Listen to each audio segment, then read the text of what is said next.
السلام علیکم۔ اللہ تعالیٰ کے فضل و کرم اور شکر کے ساتھ آج کی ویڈیو کا کرتے ہیں آغاز۔ سب سے پہلے آپ ہمارا channel history with Adnan subscribe کر لیں۔ یہاں پر آپ کو ہسٹری کے ریلیٹڈ ویڈیوز دیکھنے کو ملتی رہیں گی۔ آج ہم بات کریں گے حضرت ام کلثوم رضی اللہ تعالیٰ عنہ اور ابو لہب کے بیٹے عتیبہ کی گستاخی اور اس کا انجام۔ آئیے ویڈیو کا کرتے ہیں آغاز۔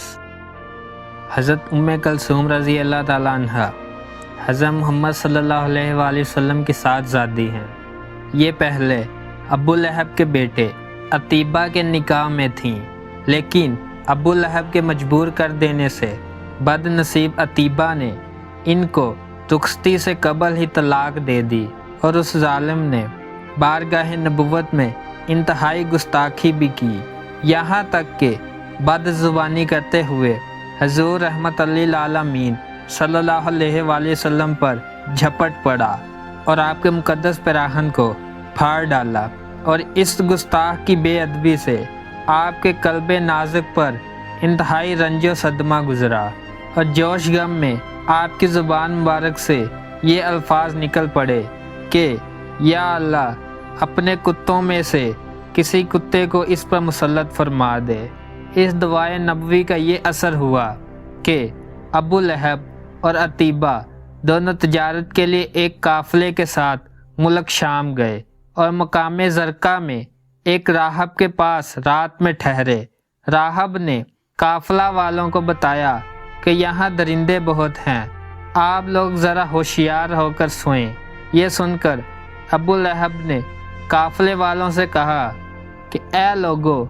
حضرت محمد صلی اللہ علیہ وآلہ وسلم نے میرے بیٹے عتیبہ کے لیے ہلاکت کی دعا کر دی ہے، لہٰذا تم لوگ تمام تجارتی سامانوں کو اکٹھا کر کے اس کے اوپر عتیبہ کا بستر لگا دو، اور سب لوگ اس کے ارد گرد چاروں طرف سو رہو، تاکہ میرا بیٹا درندوں کے حملہ سے محفوظ رہے۔ چنانچہ قافلے والوں نے عتیبہ کی حفاظت کا پورا بندوبست کیا، لیکن رات میں بالکل ناگہاں ایک شیر آیا اور سب کو سونگھتے ہوئے کود کر عتیبہ کے بستر پر پہنچا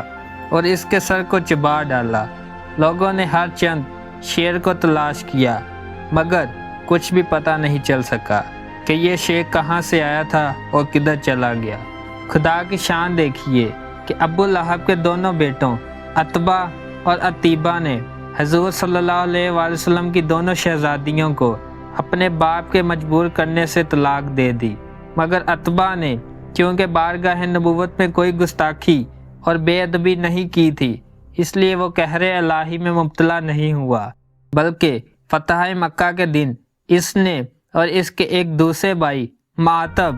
دونوں نے اسلام قبول کر لیا اور دست اقدس پر بیعت کر کے شرف صحابیت سے سرفراز ہو گئے، اور عتیبہ نے اپنی خباثت سے چونکہ بارگاہ اقدس میں گستاخی و بے ادبی کی تھی، اس لیے وہ قہر و غضب میں گرفتار ہو کر کفر کی حالت میں ایک خونخوار شیر کے حملے کا شکار بن گیا۔ حضرت بی بی رقیہ رضی اللہ تعالیٰ عنہ کی وفات کے بعد ربیع الاول 3 ہجری میں حضور اقدس صلی اللہ علیہ وآلہ وسلم نے حضرت بی بی ام کلثوم رضی اللہ تعالیٰ عنہ کا حضرت عثمان غنی رضی اللہ تعالیٰ عنہ سے انکاح کر دیا، مگر ان کے شکم مبارک سے کوئی اولاد نہیں ہوئی۔ شعبان 9 ہجری میں حضرت ام کلثوم رضی اللہ تعالیٰ عنہ نے وفات پائی، اور حضور اقدس صلی اللہ علیہ وآلہ وسلم نے ان کی نماز جنازہ پڑھائی، اور یہ جنت البقیع میں مدفون ہوئی۔